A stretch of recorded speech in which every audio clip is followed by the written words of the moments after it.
With the Bottle Tones, yeah, we got to play with all of everybody that was anybody that we ever would have wanted to play with. Yeah.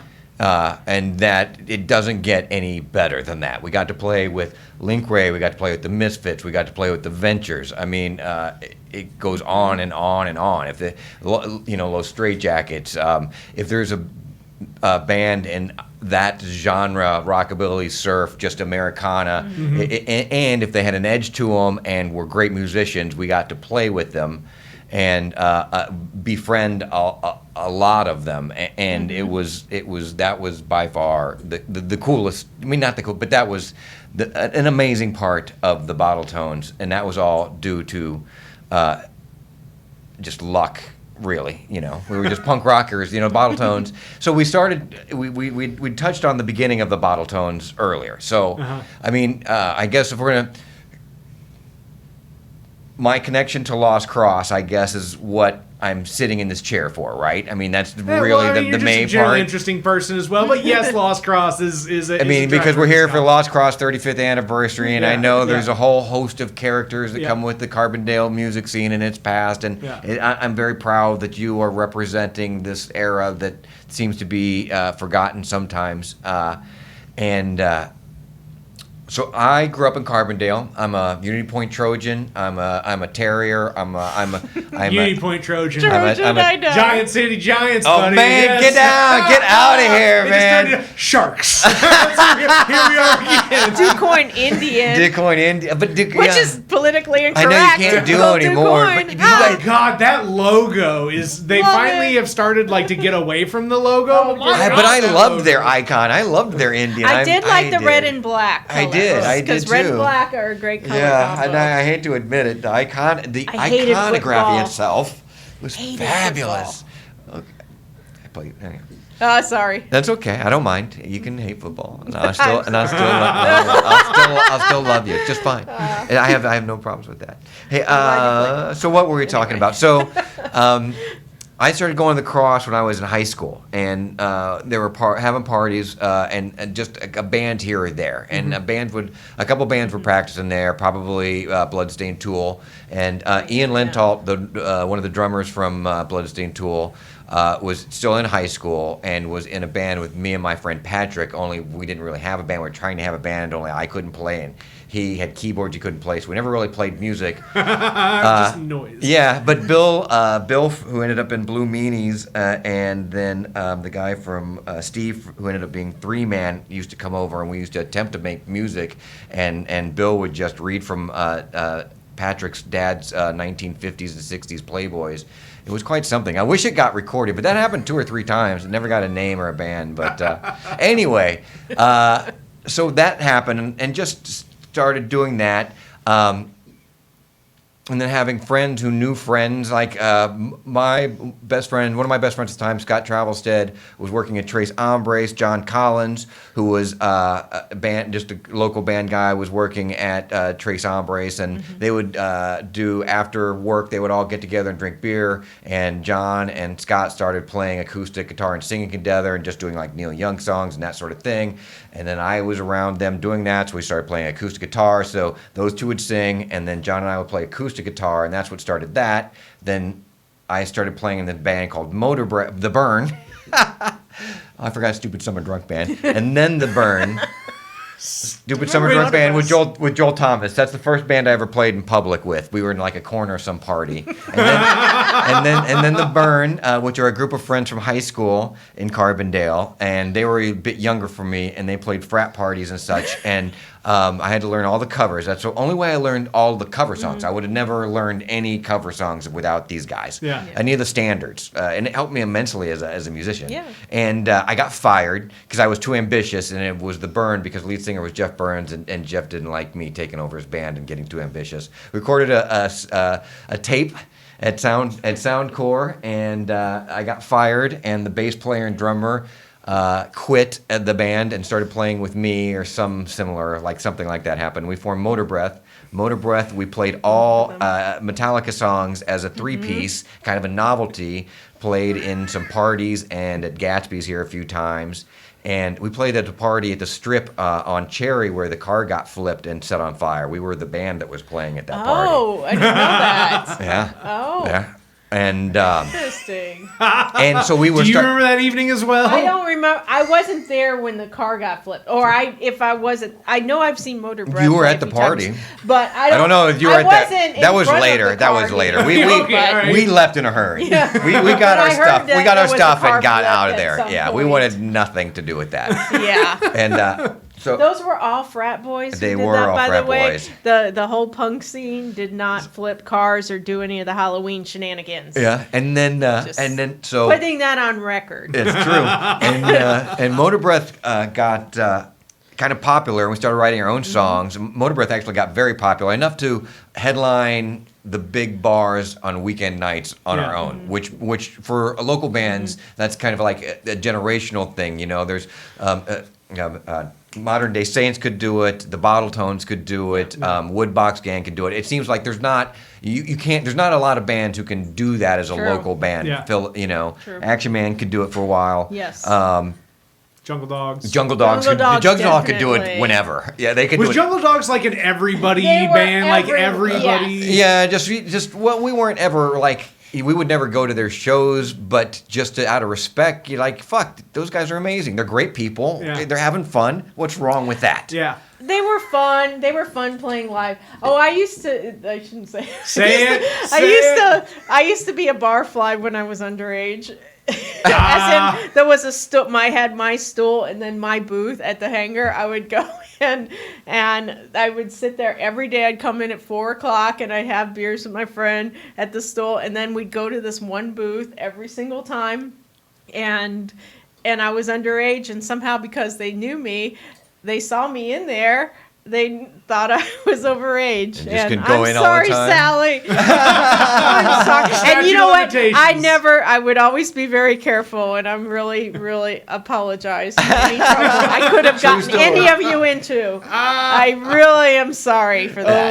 Well, let me do the But breakaway. I'm not sorry at Let the me same do the time. breakaway for the intro here because we're not sorry for episode 94 of the WTF Carbondale podcast, where we talk to interesting people about their interesting lives and tie it all back to this little old place we call home, Carbondale, Illinois. And again, the other end of the first experimental set of podcasts of doing crossover podcasts. Oh, and speaking of crossover, I almost forgot about this, but we were once in a band together. We're getting there. We're getting there. I have a lot of bands to get through. I'll get sorry. through them quickly. Sorry. So and then Motor Breath got really popular, and while that was happening, I was doing Chunge with an umlaut was Can't forget the umlaut. was Yeah. the two acoustic guitars and two vocals, and John formed Nitro Jr. with James, who had just moved back from Austin, and I had not met James at that Cut point this because shit out with this Austin because stuff, man. because when I Funnel us over there. when I just when James was around, I'd never met James, I don't think, before, and so I'd not met him. And then John just started telling people I was in this band without ever asking me if I was in the band. Yeah. And then he just started telling people I was missing practice and like not showing up at the cross. And like this went on for a long time. And I was like, fuck, I'm in two bands already. Like I don't need to be in John's little punk rock experiment.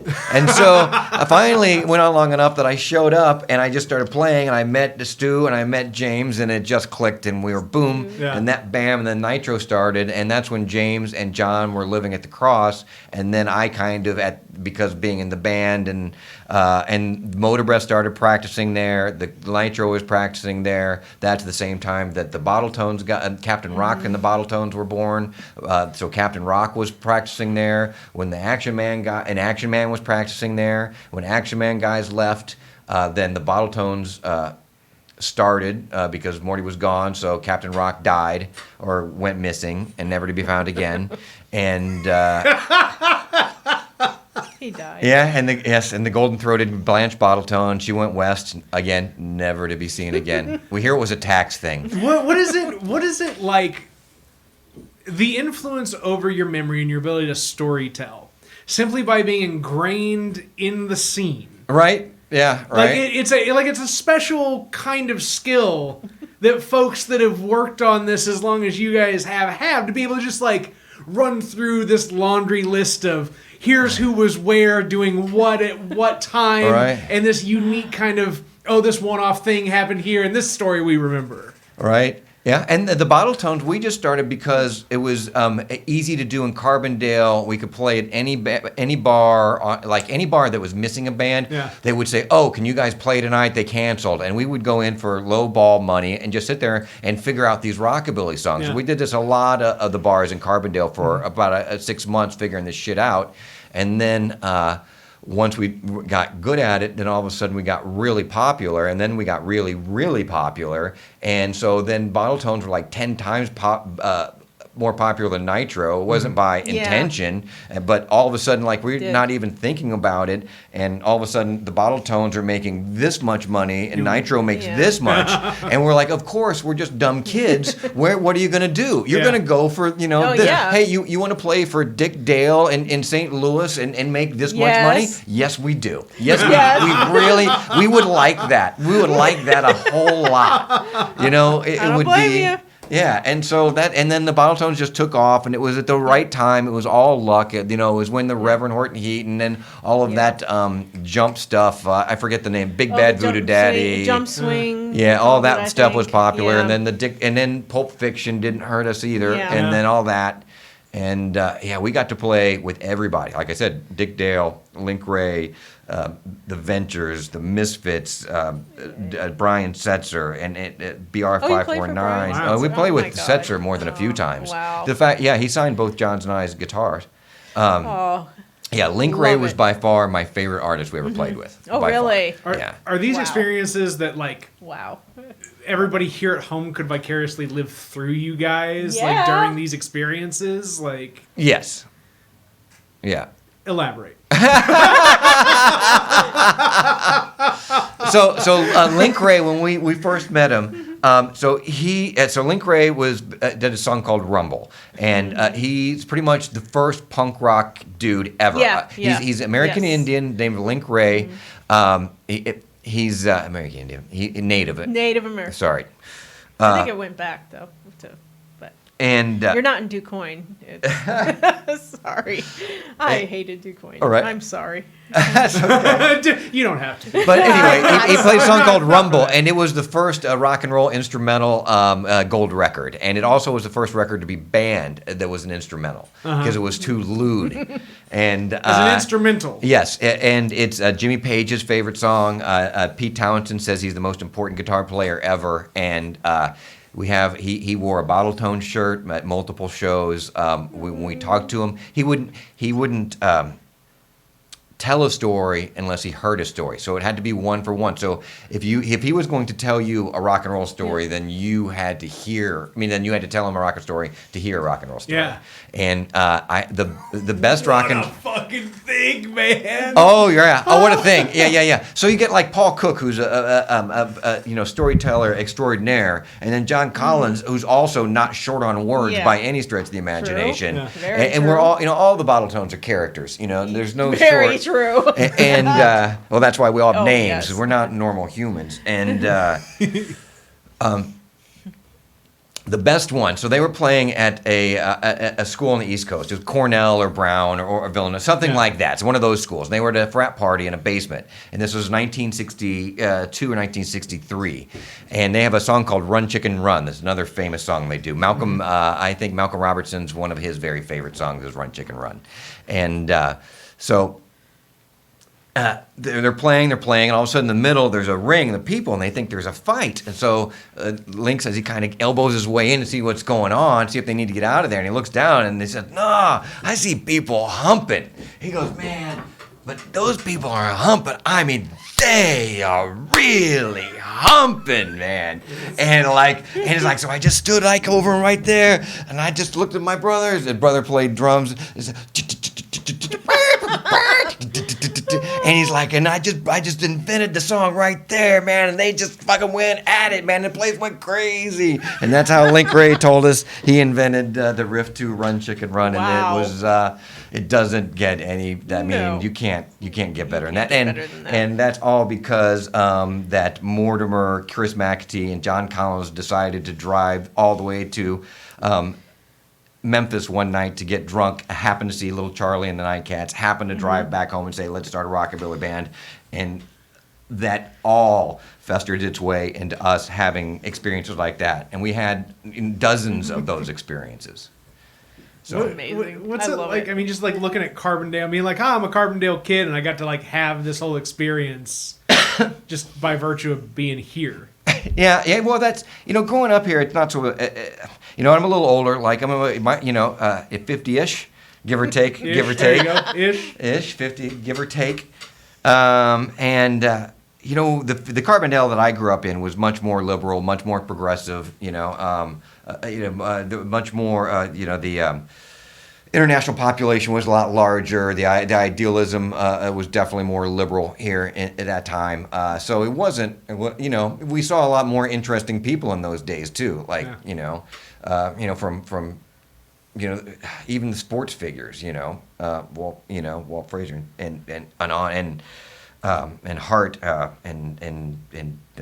Fuck. Anyway, Are you a sports guy too? Like on top not of music? really. I mean, I am enough. I wasn't sure when you guys. I am was enough. Like, I am don't like enough. sport. Sorry. Like, I don't like football, Brady. And you were like, no, I'm No, really a I played football. guy. I played football in high school. Okay. Yeah.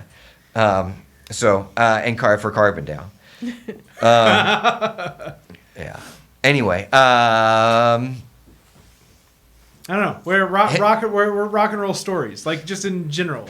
I mean, but what is Ones I can so the ones that actually happen in the bottle notes I can share, which is fun too. Like Well, because I can't.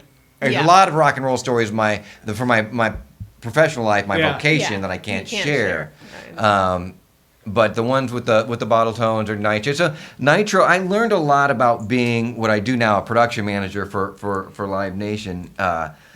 From being at the Cross. And the Cross is a lot like being a club. And I started out at bigger productions, being production manager at House of Blues. And House of Blues has a music hall, has a restaurant, it has a private club that has private rooms, it has upstairs, it has a downstairs, set up exactly like the Lost Cross. Lost Cross, the upstairs is a VIP, the 2 rooms, the private rooms, the kitchen is the restaurant, point. downstairs is the music hall, Yeah. and you run it just like you would a House of Blues. Yeah. So I Thought of learned how to. that. I accidentally learned how to run House of Blues by putting on shows at the Cross for a long time, for years, and so that became very natural to me, and it flowed. Like Yeah. this is how you See, do you take this. things from little bits and use them later. Yeah. I would never been a successful House of Blues production manager if I wouldn't have learned how to run shows at the Lost Cross and Yeah. the way that it's presented and laid out,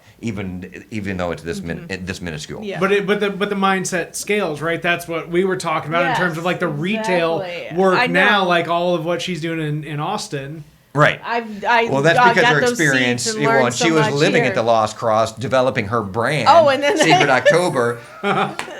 Well, you didn't talk about Sacred October yet, had you? Or, I hold on. did. No. Secret So October is Sacred my October shop. is the That's shop. I'm my sorry. shop now. I'm sorry. Secret But, like, you October, developed the Austin, brand- Texas. But you developed the brand at Lost Cross. Oh, I said I was. I tried to brand Oh, okay. Lost Cross. All right. So, And so the turned- skills. I'm sorry.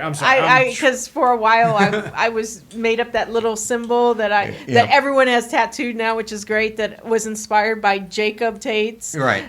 little doodle that he wrote when he worked at the record store with you, and he Mm-hmm. sent me a little postcard saying your CD's in stock, and he put this doodle, and then I kind of Jacob used Tate it. also currently in Austin, Texas. Yes. and I used this doodle of his and turned it into the Lost Cross symbol and started writing that on the bottom of flyers. Jacob's a and former made roommate of mine stickers and a former roommate of I lived with hers. him for But a she year, lived with yeah. them in Austin, and Yeah. they lived in what we called Lost Cross South. And when we would go on tour, we would just we Oh, would the flop- bottle tone stayed, and you stayed with us. Or played a at couple- emos. Yeah, emos Old and emos. old cool emos. emos. Yeah, we did. With was it with Gravy Boat? That was Rick Carney's band, or is it Tall Boy at the time? I They don't changed their re- name back yeah, and I forth, but don't it was remember. one of the two. My but memory Rick fails Carney me. from Jesus Christ Superfly. Who I ran into today. Well, Open for the bottles. not yeah, a coincidence that I ran into somebody from Austin in Carbondale. Carbondale. Hey, I've been playing music with Rick the entire lockdown. Oh, good. About Okay. once a month. Good. And we'd I get was together and just wondering play if you guitar. were. I think he thought I was going to be much more accomplished and professional. So I think that let him down. He helped start the School of Rock, by the way. But Think What is- Jack Black movie. I try real hard. You should interview Rick Carney about that. Wait, well, hold on. What? Rick Carney from Jesus Christ Yeah, Superfly. but like he started like the School of Rock in Carbondale.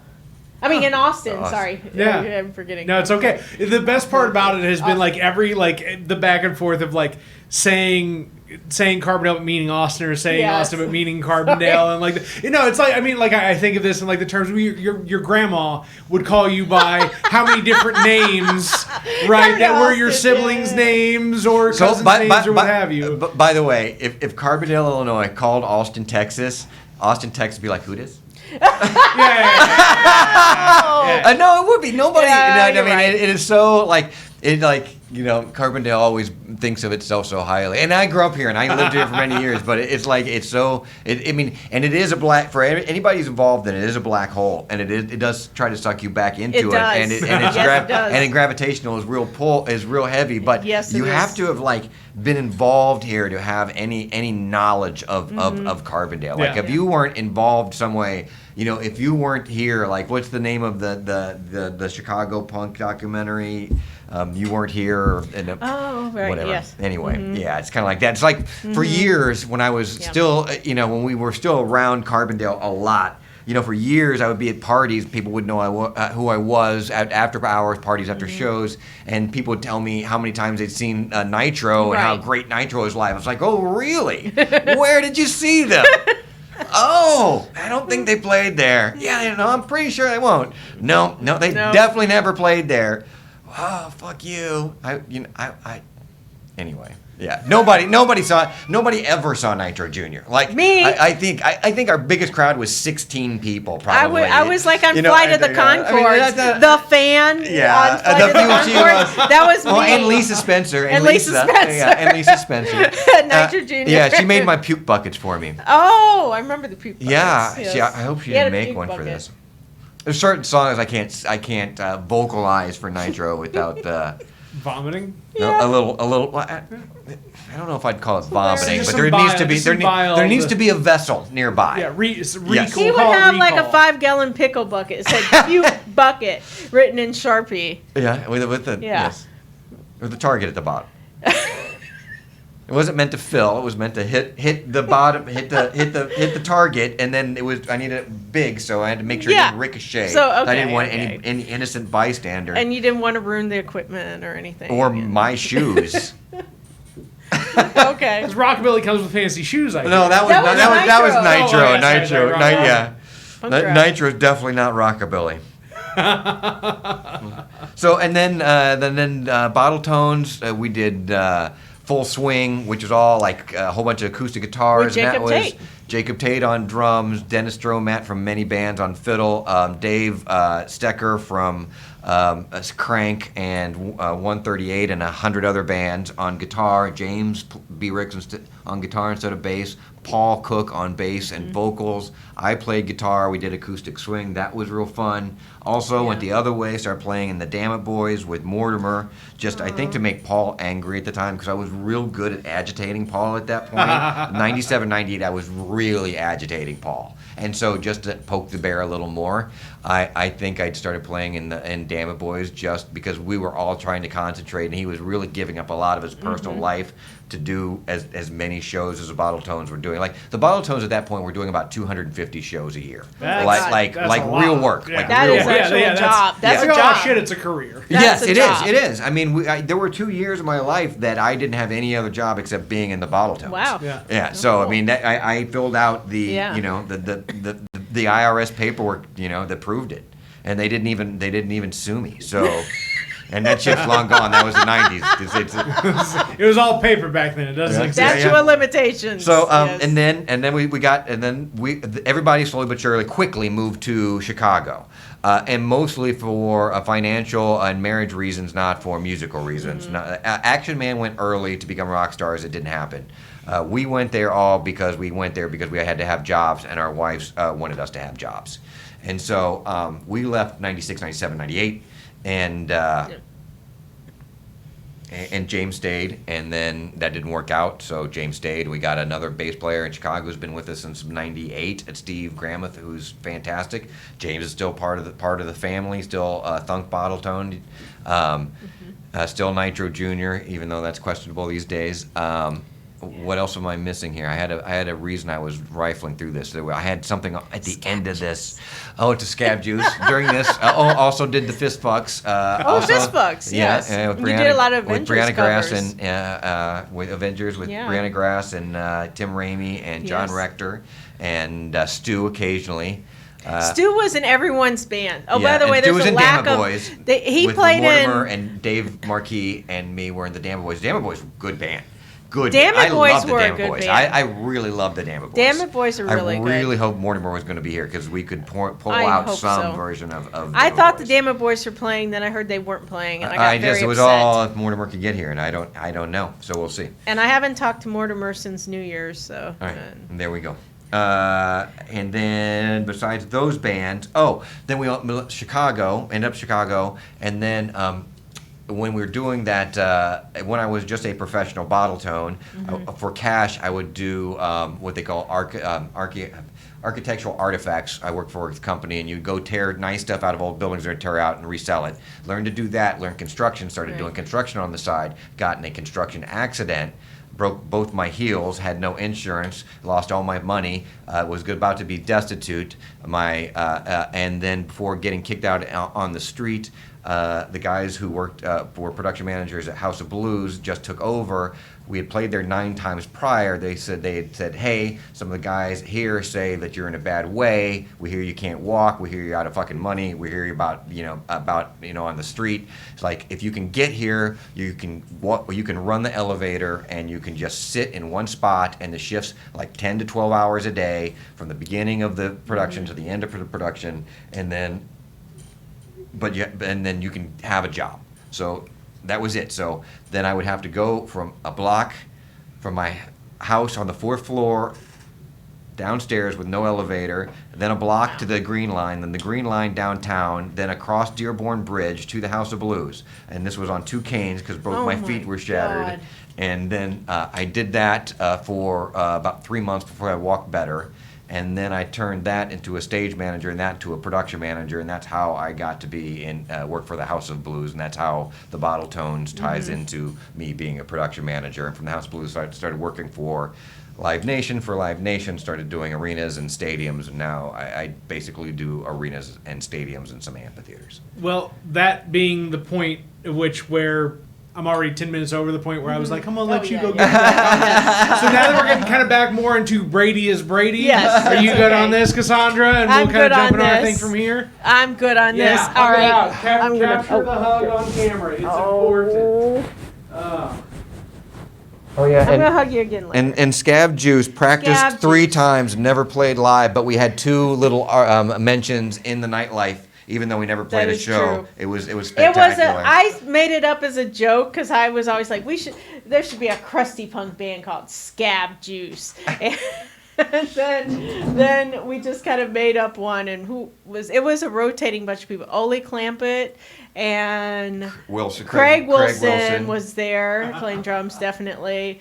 And I think there were a few other people, but I thought that Malcolm Robertson one time watched us, and I think he might have recorded it, but I should ask Malcolm about this if he has a tape somewhere, because Malcolm's the type of guy who would save stuff from like a billion years ago. Well, so I don't know, That is. but no one ever saw Scab Juice. So before, I'm just going to grab the microphone from behind the curtain here and do Okay. whatever because it works out. So I don't even care if I'm not on screen right now. So it's funny how that plays into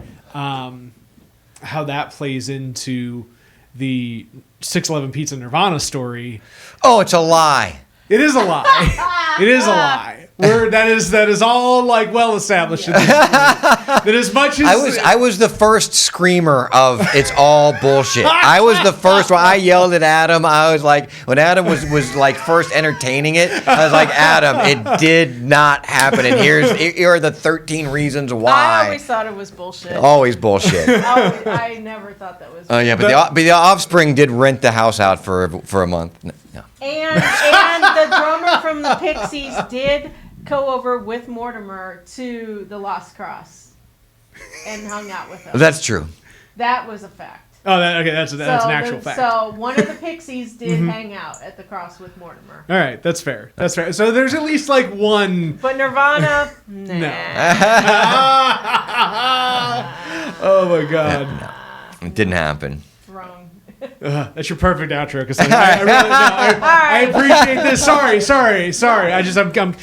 We're experimenting with new formats and figuring it out as we go along. And I turned so red. I'm gonna freak out when I see this. Like I was so red earlier. Yeah.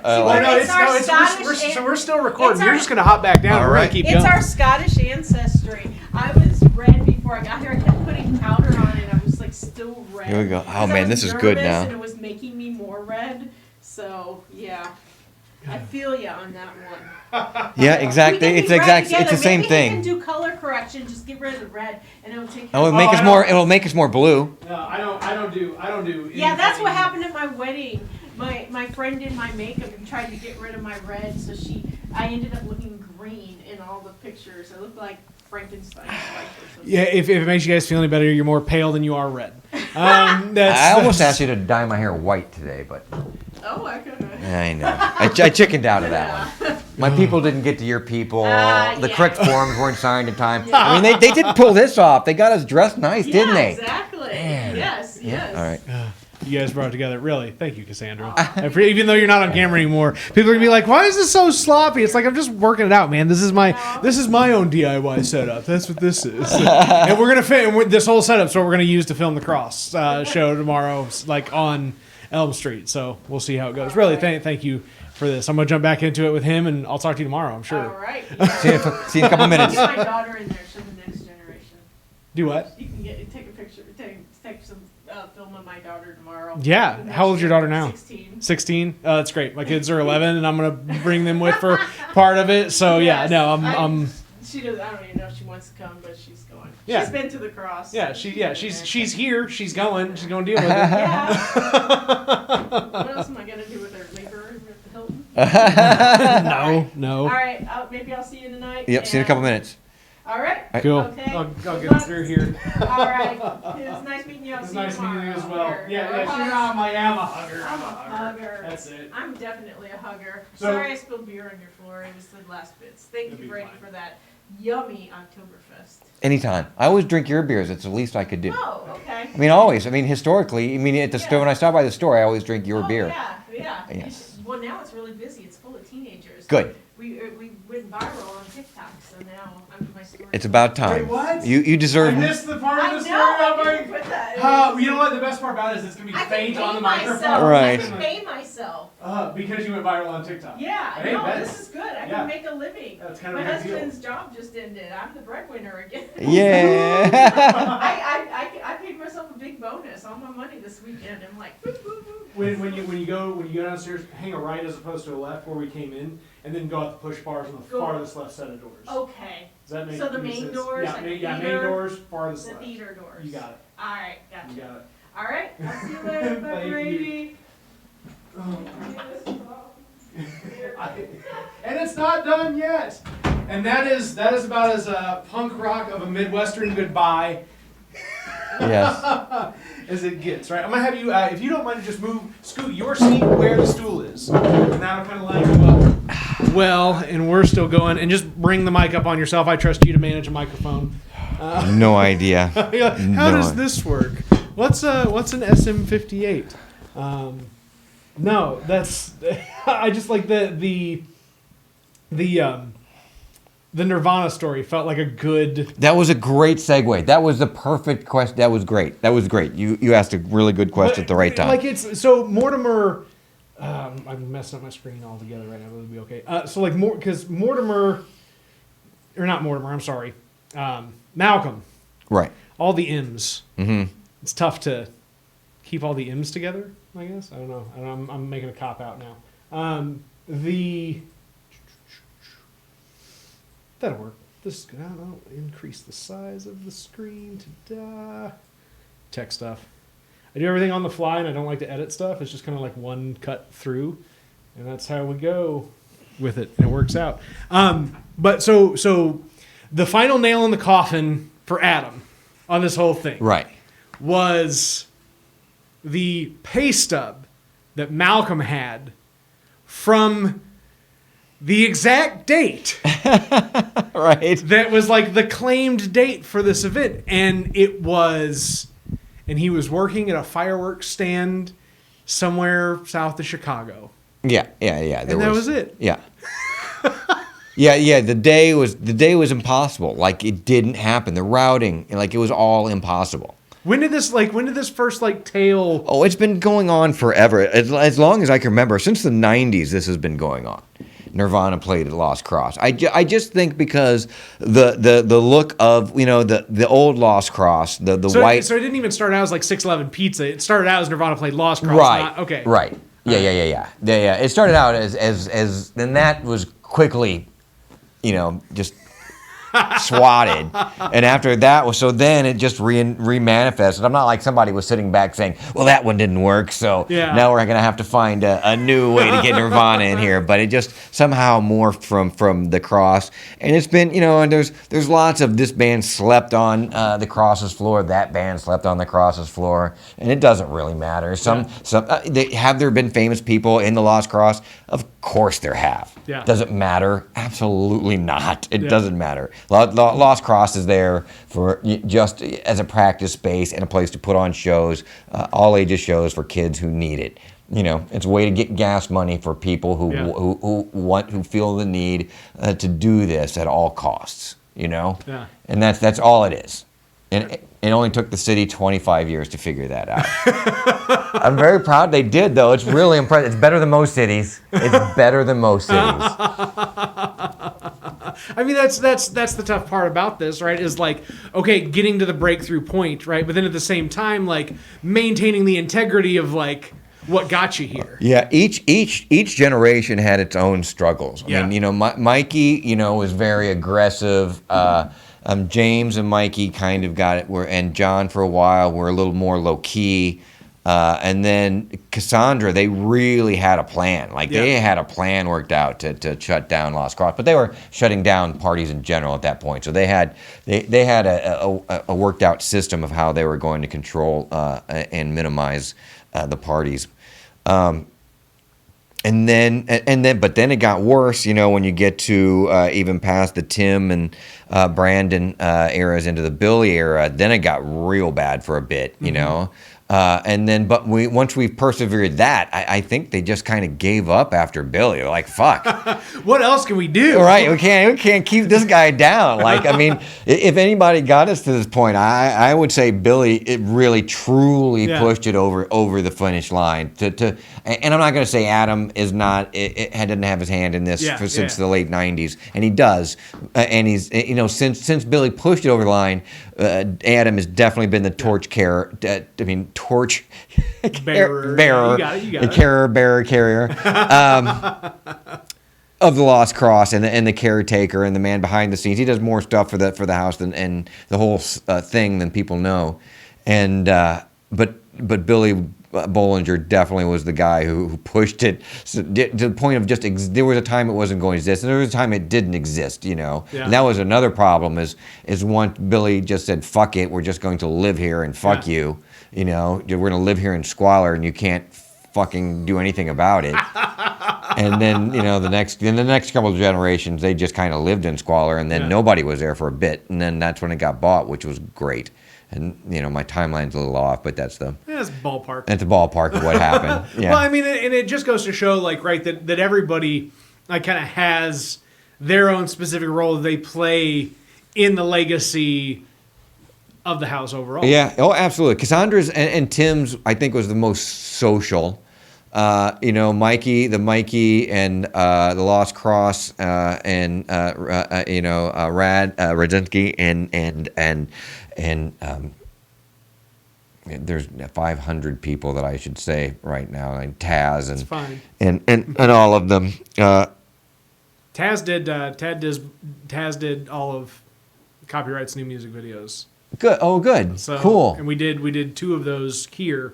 One in our upstairs, one in the big room. So, like have you seen them yet? I have. Yeah. I have. So The one with the movie screen in the back we did in the big theater, and it's just, I mean, it was set up perfectly to like do something like that, and I'm astounded at how great that particular piece came out. Good. Yeah, it's great. Yeah. It That looks feels like a pat on the back. No, Right? You're like, no, it's a real thing. It's a real music video. It's a Vimeo level music video. Yeah. And you should be fucking proud of that. Yeah, and that's all we could ask for, right? Of like what can we produce and push out of here, right? Because I mean, you hit kind of a real like key point in that Carbondale, right, can only aspire to be so much with the size that it is, with its location, with it, everything that is a component here. So do with it what you can, right? And don't try and be something that you're not.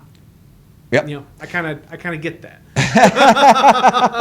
Well, I mean, necessity is the mother of invention. You know, so that is a lot to be said. And even though it's a small town, the access to the university for being a local is essential. I mean, it's just like I cannot say enough about just having access to SIU and Morris Library, for God's sakes. Yeah. I mean, at the time, in the late '60s, one of the great libraries on the planet, let alone just in Carbondale. And it's still a great, Morris Library is still considered a great treasure. Yeah. Like, it's a nationally recognized library that's sitting in this small town in Southern Illinois, and it's just a wonderful thing in itself. Yeah.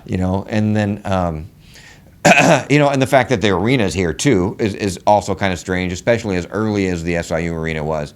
I mean, that for '68, I think it was built, maybe '69. For being a dome that large, that was also very unique. Yeah. So there were unique things that made and created and very, very much influenced who I was and especially grew up to be. The music scene and learning to do what I do, all had to do a lot to do with the access to the education system that SIU provided to the Carbondale school system. Yeah. Was more than any other small town within hundreds and hundreds and hundreds of miles. Yeah. I mean, being able to go through the school system and just have a level of exposure that places even just within a stone's throw. Right. Don't have. Could never dream to have, let alone, again, like you said, around the country. Right. Huh. Yeah. Were your parents like ever engaged in like the conversations of concern around Lost Crush? Did you ever like hear about it at home? Like never. Nice. By the time that I was, no. They would have never known any. I mean, no, it was not. And at that time, it was, when I would have been young enough for them to care about something like that. But old enough that it's like, I'm living my own life. Right, yeah, so it wouldn't have mattered. I mean, we're kind of past that point anyway, so there would have been no time. Dawn would have been young enough to get in trouble for going there, probably. Yeah. But I was a little older than her, so just a few years, but still, me going there when I was 16. It was the first time I went there when I was 16. So when I really started hanging out there, I was in college years. I was already 18, 19. Yeah. When I really started hanging out there, I was already college age. Mm-hmm. So it was even keel. Yeah. Not a worry there. Yeah. That makes sense. That makes sense. And that's kind of what I'm figuring out as I kind of go along here. Like, is like who fits where and kind of the timeline, right? And what's kind of just generally cool about. Oh, and we're so intertwined, and so cross-pollinating that it's insane. Yeah, I mean there are some nice person, I forgot her name. She made a graph once, or it's a diagram that came really close. I mean, it was about 95% right. You got to it was impressive for like 1996 1996, and we had like a lot of like the wax dolls and the beginning of the Borough City Rollers and such. Sorry about that. You're fine. No, I have my cell phone go off from time to time on the conversation. I'm like I've had like it happened when John Jackson was like I was interviewing. What's your ringtone? Huh? What is your ringtone? It's just the Google Meets. The Google Meets, just a standard ringtone, really? Yeah. So mine's The Clash, because they're the only band that mattered. So just in case you didn't know that. I don't know why any of us play, because we should just listen to the class and just be done with what it. are your general feelings on music? Like, what is your like what? Oh, there are two kinds of music. Okay. The kind you like and the kind you don't. The end. That's it. And to each their own. I mean, if you like something that I don't care. Yeah. Like, people want to argue and tell me I'm wrong and this person's better than that. I don't. What makes you happy? Yeah. Enjoy it. Yeah. Let me enjoy what I like. I'm sure, and that's it. I've never and I always thought that was the most punk rock thing to think about. Like, just do your thing. Like, I could care less. Like, I know what makes me happy. I know what I don't like to listen to. That doesn't mean that it's bad. It just doesn't bring me joy. Yeah. You know, it's like that whole Marie Kondo thing. Like, does it bring you joy? Like, if it doesn't, send it on. Right, exactly. Throw it in the lava, get rid of it. Hell yeah. Well, it was kind of funny. What I asked Cassandra was kind of what the digital world did to her as an organizer, right? As somebody who was really like in the corporate world, probably called project manager, right? Right. Less than our boring corporate world terms here, right? What experience did you get to have in this like changeover from analog to digital that's still kind of finding its line even after all this time, and seeing this manifestation of the want for analog now with people pressing more records all of a sudden, like just getting to live through a very significant point at which media changed and getting able to just play in that yourself. I never thought about it. Fair. You're just like, I just played the music and it is what it was. Man, I'm like most consumers. I just want it to be easy. Yeah. Give it to me as fast and easy as I can get it. Yeah. That's all I want. I want as much music I can get my hands on as quickly as I can, as easily as possible. Uh-huh. The end. And do I love very nice stereos? Yes, I do. Mm-hmm. Do I love high-end vinyl? Yes, I do. I really like listening to good records. I like listening. I have a collection of my favorite records, good copies. I have a really nice record player with a really nice amplifier, and I listen to it probably 10 times a year, and it's spectacular that 10 times a year. Really, it is. But otherwise, I just want to hear as much stuff as I can get my hands on.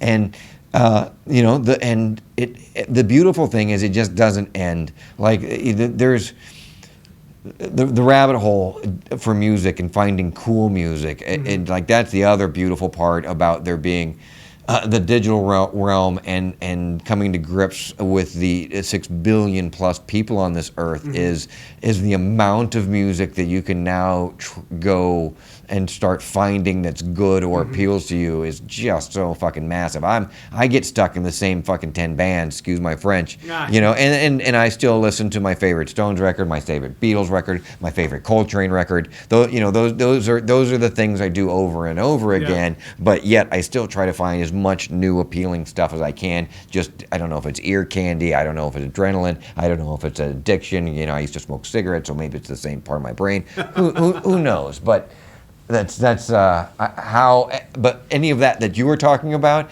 I've never really given any thought to, because I just knew that it's the next form of technology to make it easier to get to us is going to happen. Yeah. So it doesn't matter what the process is in 1974, 1986, 1998, 2005, or 2021.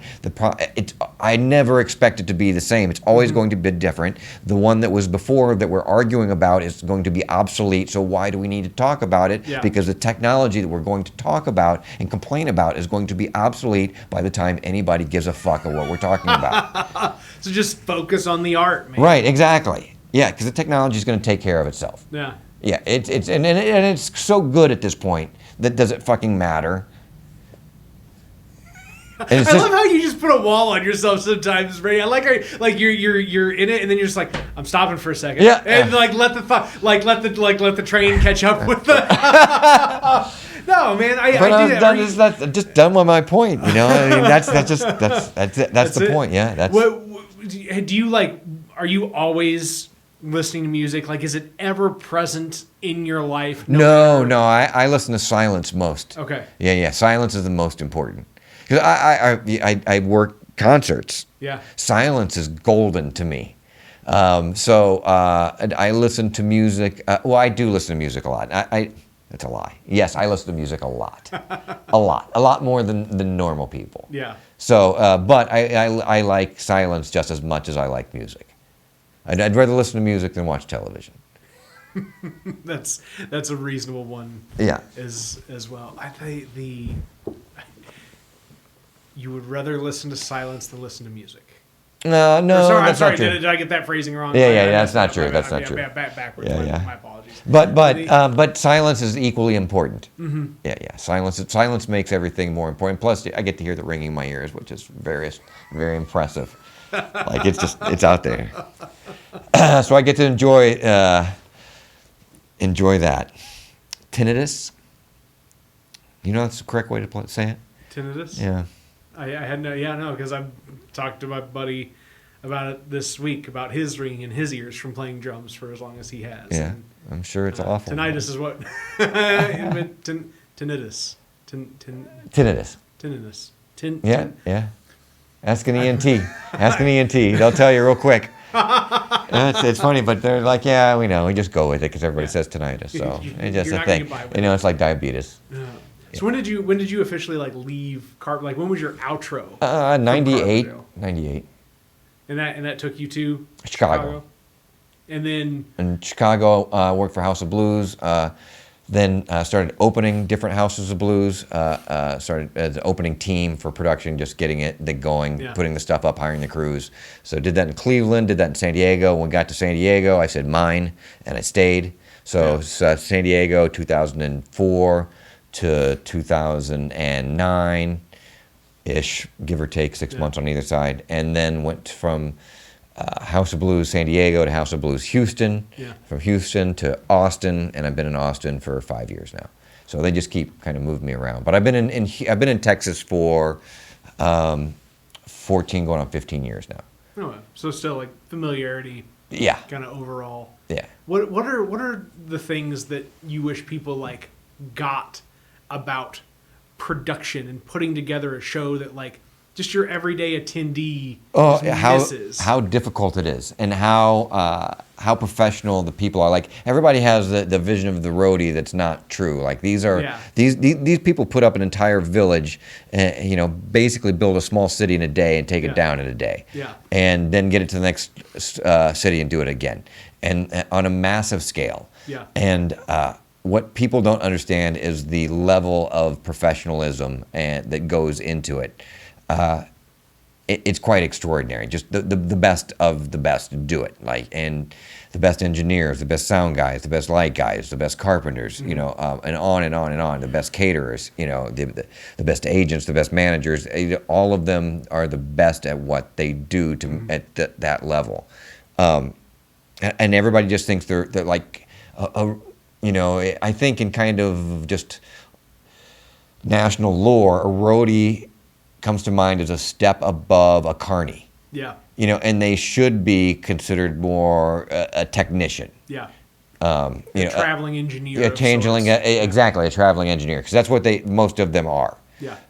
And the ones who are organizers, are organizing hundreds of people and dozens of vehicles and thousands of moving parts daily for months on end. So yeah, the people who actually make it happen and figure out how to make all it happen schedule-wise and routing-wise and personnel-wise and equipment-wise, yeah, it's quite extraordinary. I mean, it's quite extraordinary to do it in a van and trailer. Mm-hmm. It's hard to do this in a van and trailer. Yeah. It's harder to do it in a semi-truck and a bus. Yeah. It's extraordinarily difficult to do it for 32 buses and 28 trucks.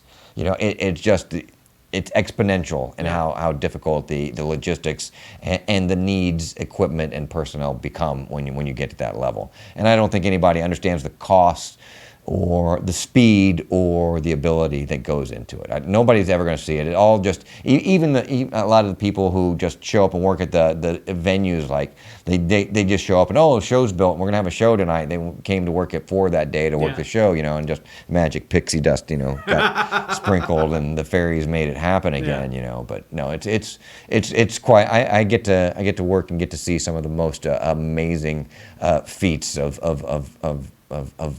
engineering and technical electronic work and that gets done in the world today on a regular basis, and it's I couldn't be more humble or lucky or appreciative. I mean, it's just wild to think. I mean, 50 years ago, a Woodstock time, right? It was big, but like now, just the amount of work, like all of the additional components, everything from screens to lights. Right. Yeah. And the thing is, the lighter, there was a prevailing idea that the lighter everything got, that the easier it was going to get. But that's not what happened. The lighter it got meant they could just hang more stuff. Yeah. So now there's just a lot more stuff they can hang, but they're still pushing the limits of the weight. Like I just did Harry Styles a couple of weeks ago, and that show was just massive.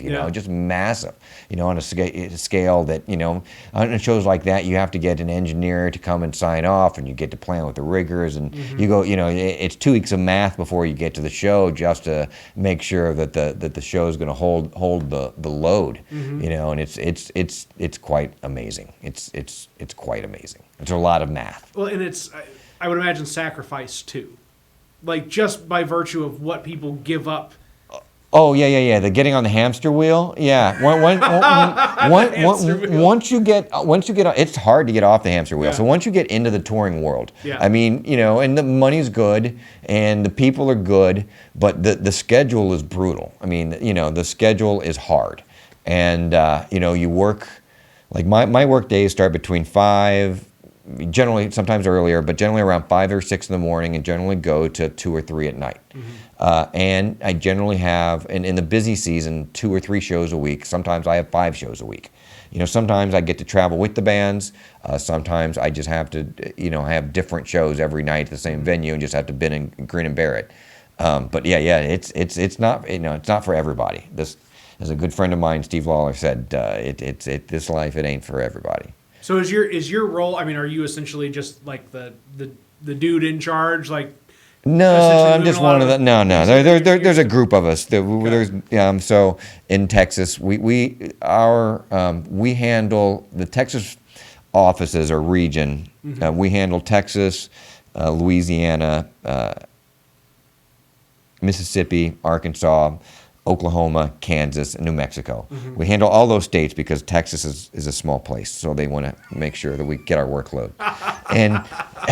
and so historically, when tours come in, we hop on with them, and then we stay with them until they're out of our region. That could be 1 show, that could be 7 shows, just depending on the routing, on what was available building wise, and where they wanted to go, and where they needed to go next. So. That was before COVID. After COVID, now we're not traveling with anybody because we don't want to get on their bus, and why would they want us on their bus? Yeah. And so things have gotten a lot more complicated scheduling wise, but it's still the work hasn't slowed down. Yeah, Texas is open if you haven't heard. For business. Yeah. And so, like, I work with the person who brought me on to do it from House of Blues, Steve Lawler. He's my favorite. He's the man who made it possible. Like, Dance with the one who brought you. There's folks from House of Blues Chicago, Jim Darden, Jim Jablonski, Michael Yerke. Those are the guys who brought me there. In Houston, it was Steve Lawler and Bob Root. Steve Lawler is just a legend of a production manager and good friend, and Google Steve Lawler and go down that rabbit hole. Bask in the glory that is. You will be amazed.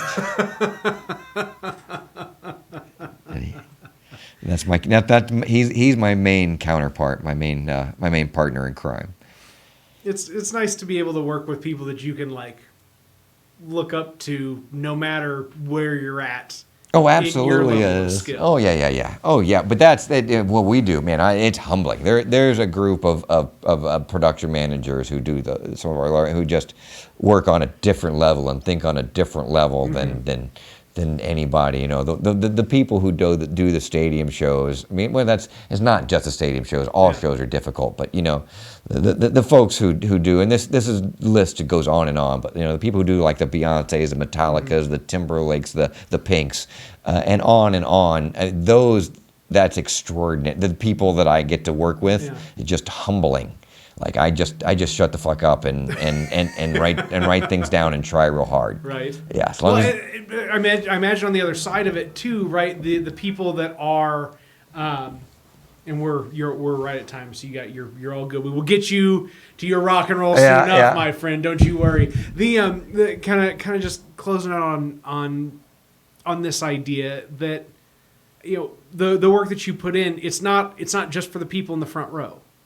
No, right? not at all. No. And so I'm just the middleman. So somebody books the tour, like the band's agent sells the tour to our talent buyer. Yeah. Talent buyer gives me the marked up contract. Well, but that's not true. So they start looking at the show. We have to look at the seating maps, the stage, where the seats are going to go, where the stages go, where the stage are fit, where the best seats are going to be, how they're going to be priced, if we can actually cover the price of the production. Once we figure out we can price the production, what do we price them to actually make money? Once that happens, then they get the contract, then it gets marked up. Once a marked up contract happens, then we get it back, and we have to make that happen. So what the tour needs, we have to get, and we have to get that from the building, and we have to make sure that the tour's happy, but not getting more than they should. We have to make sure that the building's happy, but not hiding or not providing everything they were supposed to. Yeah. And we have to make sure that they're also getting everything from us that they need. Yeah. Because it's a three-way street, Because actually. every bit of accommodation is $1. Right, yes, Yeah. right. So as long as we're just the middleman to make sure that all of that is happening in real time and everybody has what they need and we're within budget, and that's my job. To nail that. Yeah, just to make sure all that happens. That's what I do. But more so, I guess more what I was prodding at was like the guys who try about like Steve, like when they go in and they put their mind to this, they're not just saying how do I have the best show for the people that are in this section. Right, but they can look up into, or they can look out into the great beyond the stage and go, this is, you know, I'm making just as good of a show for somebody that paid $35. No, absolutely. The best ones do, and especially Steve Lawler is probably a great one. He's the guy. He can look at a building and tell you where your sight lines are, tell you how many seats you can put in an area, tell you how your egress, how many people, you know, your roads in, your roads out, how many toilets, how many porta potties. Just by standing on a field, he can tell you that. You know, and that's it's kind of like a Rain Man sort of deal. Yeah. But there's people who are just done it enough and are so good at what they do and are so good at it just naturally, the mathematics part, you know, that they can just nail it. And there's a handful of them that are just that good. Yeah. Cool. Yeah. Well, that's it, man. This conversation has been just that good on my sneak. I was so red, man. I felt bad, like I was so red. You're all good. You're all good, just like we've been all good for episode 94 of the WTF. Thank you. Podcast. Thank you very much. Yeah, absolutely, Brady. Thanks for being here, man. Have a good one, folks. Whatever that one may be.